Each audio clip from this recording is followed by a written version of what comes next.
केंद्रीय मंत्री रामविलास पासवान का दिल्ली के अस्पताल में निधन।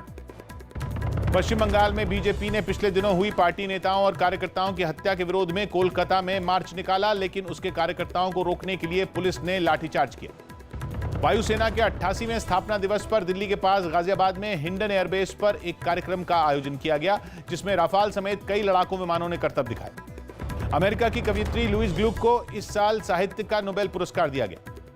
हाथरस केस की जांच कर रही एसआईटी ने पूछताछ के लिए कुछ गांव वालों को भी नोटिस भेजा।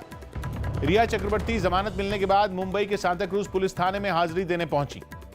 दिल्ली में ठंड से पहले ही हवा की क्वालिटी पो यानी खराब स्तर पर पहुंच गई। जम्मू कश्मीर के कटरा और दिल्ली के बीच चलने वाली वंदे भारत एक्सप्रेस जल्द शुरू होगी। प्रधानमंत्री मोदी बिहार में 20 से ज्यादा चुनावी रैलियां कर सकते हैं। प्रधानमंत्री मोदी ने कोरोना से बचाव के लिए एक जन आंदोलन की शुरुआत की, जिसके तहत लोगों को कोरोना से बचने के लिए जरूरी नियमों का पालन करने की जानकारी दी जाएगी। पूर्वी दिल्ली के एमसीडी के स्कूलों के प्रिंसिपल और छात्रों के परिवार वालों के बीच एक ऑनलाइन बैठक हुई, जिसमें कोरोना संकट के बीच पढ़ाई के तरीकों पर चर्चा की गई। यूपी में नवरात्र में रामलीला की मंजूरी दे दी गई, लेकिन इस दौरान लोगों को कोरोना नियमों का सख्ती से पालन करना होगा। रेप के आरोप में फंसे पूर्व केंद्रीय मंत्री स्वामी चिन्मयानंद को सुप्रीम कोर्ट से झटका लगा और रेप पीड़िता के बयान की कॉपी उन्हें नहीं देने का फैसला लिया गया। झारखंड में कोरोना नियमों के तहत धार्मिक जगहों को लोगों के लिए खोल दिया गया। वायुसेना के एक हेलीकॉप्टर को तकनीकी खराबी के बाद सहारनपुर के गांव में उतारना पड़ा। सुप्रीम कोर्ट में एक याचिका दाखिल की गई, जिसमें सुशांत और दिशा सालियान की मौत की जांच एक साथ करने की मांग की गई। लद्दाख में 4.2 तीव्रता के भूकंप के झटके महसूस किए गए। केंद्रीय मंत्री प्रहलाद जोशी की कोरोना रिपोर्ट पॉजिटिव आई, जिसके बाद वो होम क्वारंटीन हो गए। दिल्ली पुलिस ने रोहिणी में हुई एक मुठभेड़ में 4 बदमाशों को गिरफ्तार कर लिया। आरजेडी नेता तेज प्रताप यादव ने इस बार महुआ के बजाय हसनपुर से चुनाव लड़ने का फैसला लिया। यूपी के मुजफ्फरनगर में आरएलडी ने एक पंचायत की, जिसमें कुछ दिन पहले हाथरस में जयंत चौधरी समेत कुछ दूसरे पार्टी नेताओं पर लाठीचार्ज का दावा किया गया और मामले में कार्रवाई की मांग की गई। बिहार चुनाव में उपेंद्र कुशवाहा की पार्टी आरएलएसपी ने एआईएमआईएम के साथ गठबंधन का ऐलान कर दिया। यूपी के सीएम योगी आदित्यनाथ ने राज्य में शनिवार से 16 अक्टूबर तक स्वच्छता के लिए एक विशेष अभियान चलाने का निर्देश दिया। गृह मंत्रालय ने चुनाव वाले राज्यों में 15 अक्टूबर तक राजनीतिक कार्यक्रम में लोगों को जमा होने की मंजूरी दे दी। हालांकि इस दौरान सभी को कोरोना नियमों का ध्यान रखना होगा। दिल्ली सरकार ने सचिवालय में एक ग्रीन वॉर रूम बनाया, जहां से बढ़ते प्रदूषण पर नजर रखी जाएगी। झारखंड के जामताड़ा से धोखाधड़ी के एक और आरोपी को गिरफ्तार किया गया, जिस पर पंजाब के सीएम की पत्नी के खाते से 23 लाख रुपए चुराने का आरोप लगा। लद्दाख में तापमान -2 डिग्री तक लुढ़क गया, जिसके साथ ही वहां सर्दियों की शुरुआत हो गई। एनसीपी ने बिहार चुनाव के लिए 40 स्टार प्रचारकों की एक सूची जारी कर दी, जिसमें शरद पवार और सुप्रिया सुले का नाम भी शामिल है। उत्तराखंड के चमोली में एक म्यूजियम बनाया गया, जिसमें पहाड़ी संस्कृति से जुड़ी कई चीजें रखी गई। नागालैंड के पूर्व राज्यपाल और हिमाचल के डीजीपी रहे अश्विनी कुमार का शिमला में अंतिम संस्कार किया गया। उत्तराखंड के सीएम त्रिवेंद्र सिंह रावत ने सौर ऊर्जा स्वरोजगार योजना का उद्घाटन किया, जिसके जरिए 10,000 युवाओं और कारोबारियों को जोड़ा जाएगा। दिल्ली के नरेला में एक फैक्ट्री में आग लगने से लाखों के नुकसान का दावा किया गया। जम्मू के कठुआ में बैक टू विलेज कार्यक्रम के तहत कई इलाकों में नए विकास कार्यों की शुरुआत की गई। केंद्र के निर्देशों के बाद मध्य प्रदेश में भी चुनावी सभाओं में 100 लोगों के जमा होने की सीमा को खत्म कर दिया गया, लेकिन उसमें सोशल डिस्टेंसिंग और दूसरे नियमों का पालन जरूरी होगा। केंद्र सरकार आने वाले दिनों में एयरलाइंस कंपनियों को 75% तक घरेलू उड़ानों की संख्या बढ़ाने की मंजूरी दे सकती है। मध्य प्रदेश के जबलपुर में 2 पुलिस वालों पर शराब की तस्करी का आरोप लगा। पूर्व आरजेडी नेता रघुवंश प्रसाद के बेटे सत्यप्रकाश जेडीयू में शामिल हो गए। उत्तराखंड के मसूरी में आईटीबीपी के जवानों की एक बस मकान से टकरा गई, जिसके बाद सभी जवानों को सुरक्षित बस से बाहर निकाल लिया गया। सीएम योगी आदित्यनाथ ने वीडियो कॉन्फ्रेंसिंग के जरिए गोरखपुर में कई विकास कामों का शिलान्यास किया। जम्मू कश्मीर के बडगाम में आतंकियों के छिपे होने की खबर मिलने के बाद सुरक्षा बल ने इलाके का घेराव किया और सर्च ऑपरेशन चलाया। उत्तराखंड सरकार ने राज्य की जेलों में कैदियों पर नजर रखने के लिए सीसीटीवी कैमरे लगवाने का फैसला लिया, ताकि कैदियों की हर हरकत पर नजर रखी जा सके। हिमाचल प्रदेश के कई विभागों में 1860 पदों पर भर्ती प्रक्रिया शुरू कर दी गई, जिसके लिए 25 अक्टूबर तक ऑनलाइन आवेदन किया जा सकता है। उत्तराखंड हाईकोर्ट ने राज्य सरकार से राज्य के सभी अस्पतालों में मेडिकल स्टाफ और मरीजों के लिए इंतजामों की पूरी जानकारी मांगी। कानपुर पुलिस ने आईपीएल में सट्टा लगाने के आरोप में 7 लोगों को गिरफ्तार कर लिया। दिल्ली के आदर्श नगर में कुछ लोगों पर एक लड़के की पीट कर हत्या करने का आरोप लगा। हरियाणा सरकार ने राज्य के निजी स्कूलों को मान्यता देने के लिए दिशा निर्देश जारी कर दिए और 20 दिन के अंदर सभी बकाया फाइलों को निपटाने का आदेश दिया। कांग्रेस नेता सचिन पायलट ने जोधपुर में पूर्व केंद्रीय मंत्री जसवंत सिंह के परिवार वालों से मुलाकात की। पिछले महीने जसवंत सिंह का निधन हो गया था। पंजाब के सीएम अमरिंदर सिंह ने कृषि कानूनों के विरोध में धरने पर बैठे किसानों से मालगाड़ियों को जाने देने की अपील की। पीएम मोदी ने दिल्ली से इन्वेस्ट इंडिया कॉन्फ्रेंस को संबोधित किया।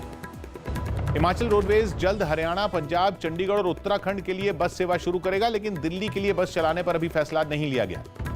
अमृतसर में एक शादी समारोह में कुछ लोगों पर हवाई फायरिंग करने का आरोप लगा, जिसके बाद पुलिस ने 10 लोगों के खिलाफ केस दर्ज कर लिया। तमिलनाडु में करीब 6 महीने से बंद कई सब्जी मंडियों को खोल दिया गया। मौसम विभाग ने बेंगलुरु समेत आसपास के इलाकों में अगले 24 घंटों में बारिश का अलर्ट जारी किया।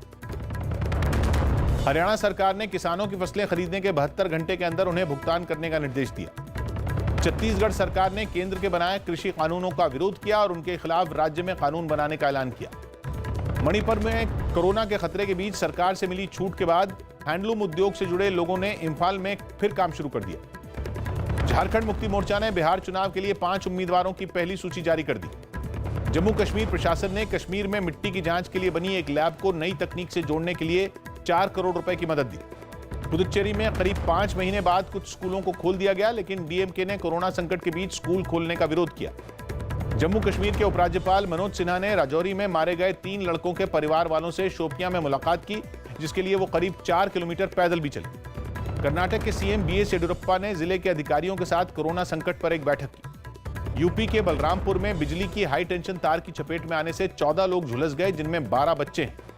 हरियाणा के सोनीपत में एक ट्रैक्टर और कार की टक्कर हो गई, जिसमें 3 लोगों की जलकर मौत हो गई। अमेरिकी राष्ट्रपति डोनाल्ड ट्रंप ने कोरोना के लिए फिर चीन को जिम्मेदार ठहराया और उसे कोरोना की कीमत चुकाने की धमकी दी। इंडोनेशिया के जावा में नए श्रम कानूनों के खिलाफ प्रदर्शन के दौरान पुलिस और भीड़ के बीच हिंसक झड़प हो गई। इटली में मास्क न पहनने पर 1000 यूरो यानी भारतीय रुपयों के हिसाब से करीब 86,000 रुपए का जुर्माना लगाया गया। स्पेन के बार्सिलोना में ड्रग्स के खिलाफ एक बड़ा तलाशी अभियान चलाया गया और 51 लोग गिरफ्तार किए गए।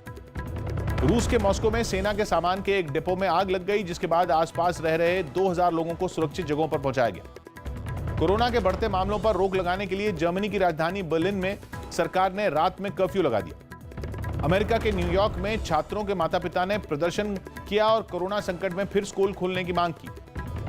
लंदन के बकिंगम पैलेस ने करीब 6 महीने बाद शाही कार्यक्रम का आयोजन किया, जिसमें यूक्रेन के राष्ट्रपति का स्वागत किया गया। इस्लामाबाद हाईकोर्ट ने पूर्व प्रधानमंत्री नवाज शरीफ को लंदन से बुलाने के लिए अखबार में विज्ञापन देने का आदेश दिया। डोनाल्ड ट्रंप के मुताबिक अफगानिस्तान में बचे हुए सभी सैनिक क्रिसमस तक अमेरिका वापस आ जाएंगे। उपराष्ट्रपति पद के चुनाव की डिबेट के दौरान डेमोक्रेटिक उम्मीदवार कमला हैरिस ने कोरोना के मामले में ट्रंप प्रशासन को घेरा, जबकि उपराष्ट्रपति माइक पेंस ने कोरोना के मुद्दे पर राजनीति न करने को कहा। अफगानिस्तान की सेना ने 20 तालिबानी आतंकियों को ढेर कर दिया, जबकि 13 घायल हो गए। दावा है कि संयुक्त अरब अमीरात में वहां की आबादी से ज्यादा कोरोना टेस्ट किए गए। यूएई की आबादी करीब 99 लाख है, जबकि वहां अब तक 1 करोड़ 4 लाख से ज्यादा टेस्ट हो चुके हैं। दक्षिणी अमेरिकी देश मेक्सिको में आया ताकतवर डेल्टा तूफान तबाही मचाने के बाद अमेरिका की तरफ बढ़ गया, जहां कुछ इलाकों में लोगों को घरों से बाहर नहीं निकलने की चेतावनी जारी की गई। इजरायल में पीएम के खिलाफ लगातार हो रहे प्रदर्शनों के बीच एक साथ बड़ी संख्या में लोगों के इकट्ठा होने पर पाबंदी लगा दी गई, जिसके लिए कोरोना संकट को वजह बताया गया। डोनाल्ड ट्रंप ने जो बाइडेन के साथ राष्ट्रपति चुनाव के लिए होने वाली ऑनलाइन डिबेट करने से मना कर दिया।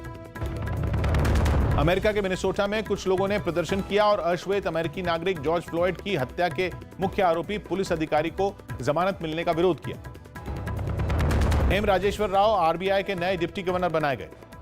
शेयर बाजार में लगातार छठे दिन तेजी रही और सेंसेक्स 304 जबकि निफ्टी 96 अंक चढ़कर बंद हुआ। विश्व बैंक ने इस वित्त वर्ष में भारत की जीडीपी में गिरावट का अनुमान बढ़ाकर 9.2% कर दिया। आईपीएल में सनराइजर्स हैदराबाद और किंग्स 11 पंजाब के बीच मुकाबला जारी है और अभी हैदराबाद ने 3 विकेट पर 161 रन बना लिए हैं। आईपीएल में कोलकाता नाइट राइडर्स ने चेन्नई सुपर किंग्स को 10 रन से हरा दिया। शारजाह में कल राजस्थान रॉयल्स और दिल्ली कैपिटल्स के बीच मैच खेला जाएगा। फीफा अध्यक्ष जियानी इन्फेंटिनो ने कोरोना संकट के बावजूद फुटबॉल वर्ल्ड कप 2022 की तैयारियों के लिए कतर की तारीफ की। सर्बिया के टेनिस खिलाड़ी नोवाक जोकोविच स्पेन के पाब्लो कैरेना बुस्टा को हराकर फ्रेंच ओपन के सेमीफाइनल में पहुंच गए। दक्षिण अफ्रीका के पूर्व गेंदबाज वर्नन फिलैंडर के छोटे भाई की केप टाउन में गोली मारकर हत्या कर दी गई। अमेरिकी खिलाड़ी सोफिया केनिन ने अपने ही देश की डैनियल कॉलिंस को हराकर फ्रेंच ओपन के सेमीफाइनल में जगह बना ली। स्मृति मंदाना आईसीसी की ताजा वनडे रैंकिंग में चौथे स्थान पर खिसक गई, जबकि मिताली राज 10वें नंबर पर बनी हुई हैं। चेक गणराज्य की पेत्रा कुतोवा फ्रेंच ओपन में जर्मनी की खिलाड़ी लॉरा जिगमुंड को हराकर सेमीफाइनल में पहुंच गई। पोलैंड की टेनिस खिलाड़ी ईगा श्वेतेक फ्रेंच ओपन के फाइनल में पहुंच गई, जिनके साथ ही वो 81 साल के इतिहास में पहली बार इस टूर्नामेंट के फाइनल में एंट्री करने वाली पोलैंड की पहली खिलाड़ी बन गई। युगांडा के जोशुआ चिपटगई और इथियोपिया की लेटेसेनबेट गिडे ने 10,000 मीटर और 5,000 मीटर रेस में नया विश्व रिकॉर्ड बनाया। बिग बॉस में नजर आ चुकी अभिनेत्री हिमांशी खुराना कोरोना से ठीक हो गई। अक्षय कुमार की फिल्म लक्ष्मी बॉम्ब का ट्रेलर कल रिलीज होगा और कटरीना कैफ ने कोरोना नियमों के साथ अपनी फिल्म की शूटिंग शुरू कर दी।